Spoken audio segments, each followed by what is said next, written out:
Guys আজি মোৰ এই মুৰ্গী দুটা মানে 3 নম্বৰ দিনৰ দিনা মেডিচিন খুৱাই আছে, বাতিটোত মেডিচিন পানী দিয়া আছে। গতিকে মই এই মুৰ্গী দুটা মানে থিয় দিব পৰা অৱস্থাতে নাছিল। আজি দেখিছেনে ধুনীয়াকৈ সিহঁতে থিয় দিছে, দি মই দানা দিছোঁ, দানা খাই আছে। সেইকাৰণে আজি অলপ ভাল লাগিছে গাইজ।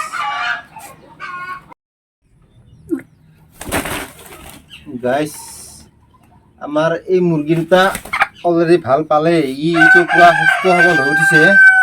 আৰু এইটো অলপমান দুৰ্বল হৈ আছে, এইটো অলপ লেংৰা আছে আৰু অলপ দুৰ্বল হৈ আছে। মানে এইটোতো মৰব লগা অৱস্থাই আছিল, কিন্তু বাচিছে যি এইটো মানে ক'ব লাগিব। মই কেনেকৈ বচাইছোঁ মানে ট্ৰিটমেণ্ট কৰি কৰি একমাত্ৰ মইহে জানিছোঁ। আৰু এনেকুৱা ধৰণৰ বেমাৰ হ'লে নাবাচে, প্ৰায় ধাম ধুম মৰে। মোৰ মাত্ৰ দুটা মৰিছে আৰু গোটাই ফাৰ্মখনৰ ভিতৰত মই গম নাপালোঁ, গম নোপোৱাকৈ মানে দুটা মৰিল আৰু আগতীয়াকৈ। মই বেমাৰটো গম পাওঁতে দেৰি হৈ গ'ল।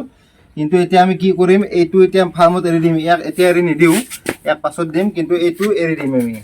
এইটো তাৰমানে এতিয়া সম্পূৰ্ণকৈ সুস্থ হৈছে বা সবল, পূৰা একদম সবল হৈছে, ইয়াৰ কোনো অসুবিধা নাই।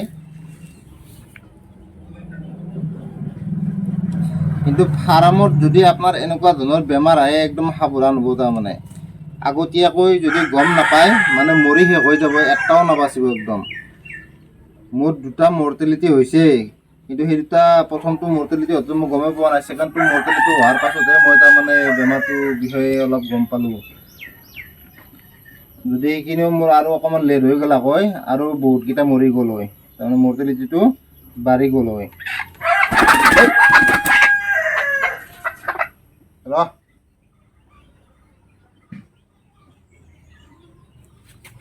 আমাৰ সেইটো অলপ দুৰ্বল হৈ আছে, সেইটো লেংৰাইও আছে অলপমান, তথাপি বাচিছে যে, তাৰ কাৰণে itu বদমাইছ তুমি সাদা